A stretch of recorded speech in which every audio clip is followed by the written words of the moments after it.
General Manager Brett Veach made it clear in his latest press conference that the front office is armed with over 200 graded prospects, giving them maximum flexibility as they prepare for another critical draft. And with that flexibility comes a reality many fans don't want to face. Some current players could be on the way out. While mock drafts have largely projected Kansas City to address the offensive line in the first round, nothing is set in stone.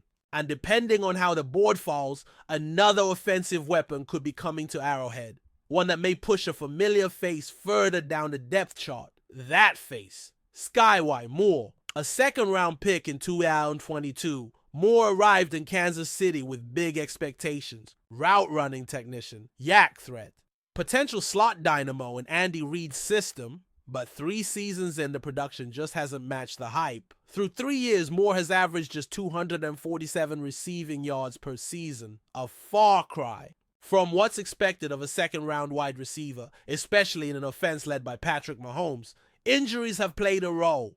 So has competition, but there's no denying the cold truth. Moore has yet to find his rhythm in this offense. And as the Chiefs continue to reshape the receiver room, his spot is far from safe. Kansas City's decision to sign Hollywood Brown this offseason was telling. It's a 1-year prove-it deal, but it's also a bet on a veteran with big play. Upside, the kind of explosive downfield weapon the Chiefs lacked last year. Brown brings speed, experience, and a track record of production when healthy. Moore, he's shown flashes, glimpses, but every step forward seems followed by 2 steps back. And with Rashee Rice emerging as a legitimate WR1 and Xavier Worthy now in the mix as a 2024 first-round speedster, Moore is suddenly in a crowded room with limited targets to go around. If the Chiefs add another receiver in the draft, especially a physical slot presence or vertical threat on day 2 or 3, Jaylon Moore's name could quickly enter trade conversations. And it might not be a bad thing. At just 20 or 24 years old, Moore is still young, still teachable, and still full of potential. What he may need is a fresh start, a system that better fits his style, a team that has the time and snaps to develop him. Kansas City, for all its success, isn't a place to grow slowly. It's win now or get left behind. There are surely teams around the league that will miss out on their WR targets in the draft. Those are the teams that could call Veach. A mid-round pick swap, a conditional day 3 pick. It's not hard to imagine. A deal that gives Moore a new opportunity and gives Kansas City a little more draft flexibility. The Chiefs aren't giving up on Jaylon Moore, but they also can't wait forever. Not when Mahomes is in his prime, not when the Super Bowl window is wide open, and not when another dynamic playmaker could be sitting on the board next weekend. So keep an eye on pick number 95, or 131, or 158, because if Kansas City brings in another pass catcher to pair with Mahomes, Jaylon Moore's time in red and gold may quietly come to an end. And in truth, that might be best for both sides. The Kansas City Chiefs know exactly what's at stake. With the 2025 NFL Draft just days away, protecting Patrick Mahomes remains the top organizational priority, and the front office isn't shy about where they're looking for answers. The left tackle position is still unsettled, and while the Chiefs made a stopgap move by signing Jaylon Moore, everyone inside the building knows they're still searching for a long-term solution. That's why they're leaving no stone unturned, according to NFL insider Ryan Fowler. The Chiefs used one of their top 30 pre-draft visits on Washington State offensive tackle Issa Pole, a rising prospect who has caught the attention of scouts around the league after a dominant 2024 campaign. Let's start with the measurables. 320 pounds, 34-inch arms. Ideal length for NFL tackles. 98 pass blocking snaps in 2024. 0 sacks allowed. Those numbers tell the story of a player who isn't just holding his own. He's dominating, despite having a background that's far from conventional. Pole didn't even start playing football until 2021. Before that, he was a basketball standout, long, agile, and explosive. His football journey began at Issa College and took off after a transfer to Washington State, where he became an instant contributor, starting 21 games over 2 seasons and earning an impressive 85.8 pass blocking grade from Pro Football Focus. In a league obsessed with upside, Pole is dripping with it. He has only 4 years of football experience, but his ceiling is rising with every rep. His movement skills, hand placement, and anchor strength show up consistently on tape.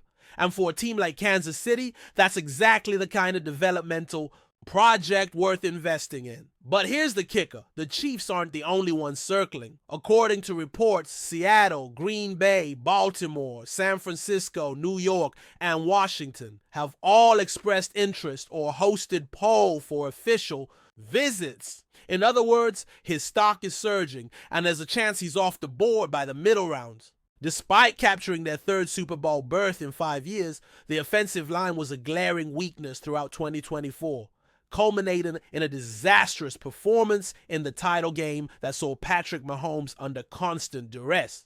The protection breakdowns were more than just inconvenient, they were costly. Mahomes was sacked 47 times, the most in any season of his career. And by the time the Chiefs reached the Super Bowl, their patchwork offensive front was no match for the Philadelphia Eagles' relentless pass rush. So what did the front office do? They made a move. General manager Brett Veach went out and signed former 49ers backup Jaylon Moore to a 2-year deal, hoping to inject some stability into a position that's been in flux since the departure of Orlando Brown Jr., and Veach wasn't shy about the importance of the signing. Oh, don't think it's a secret that we want to get some stability there at the left tackle position, Veach said during his off-season press conference. He's athletic, he's a smart kid, and we did a lot of work on him during the pre-draft process. Years ago. Credit to him that when he had a chance to go out there and play last year, he did a really good job. The next step for him is maintaining that level of play, but we're excited to add him. That word, stability, is the key to everything. Because what plagued Kansas City most wasn't just talent, it was continuity. Last season was a carousel of uncertainty at left tackle. The Chiefs rotated through options like Kingsley, Swamataya, and Wanya Morris, hoping one would seize the opportunity. Instead, both delivered inconsistent and underwhelming performances. Eventually, Andy Reid made a desperate move, sliding All-Pro guard Joe Thuney out to left tackle. That forced Mike Caliendo into the interior, meant predictably the entire line's rhythm and chemistry crumbled. The result? A Super Bowl meltdown that left Mahomes scrambling for his life and the coaching staff scrambling for answers. That brings us to Moore. Is he the solution? Maybe, but the jury is still very much out. Moore, a 2021 fifth-round pick by San Francisco, has spent the majority of his career as a swing tackle, backing up Trent Williams and learning in one of the most sophisticated run-pass systems in the NFL. When he stepped in last season, he performed admirably, enough to draw the attention of multiple teams in free agency. He's athletic, long-limbed, and technically sound, all traits Andy Reid covets in a tackle. But he's also never started a full season, and projecting him as a 17-game starter protecting Mahomes' blindside is a gamble, albeit a calculated one. The Kansas City Chiefs enter the 2025 NFL Draft holding the 31st overall pick, but what if they didn't stay put? While the franchise is known for building from within and letting the board come to them, general manager Brett Veach isn't afraid to make bold moves when it matters most. Just ask Patrick Mahomes. Just ask Trent McDuffie. Veach has done it before. And according to Matt Verderame of Sports Illustrated, he might be lining up another major strike. This time, it's not for a wide receiver, not a tackle, not even a cornerback.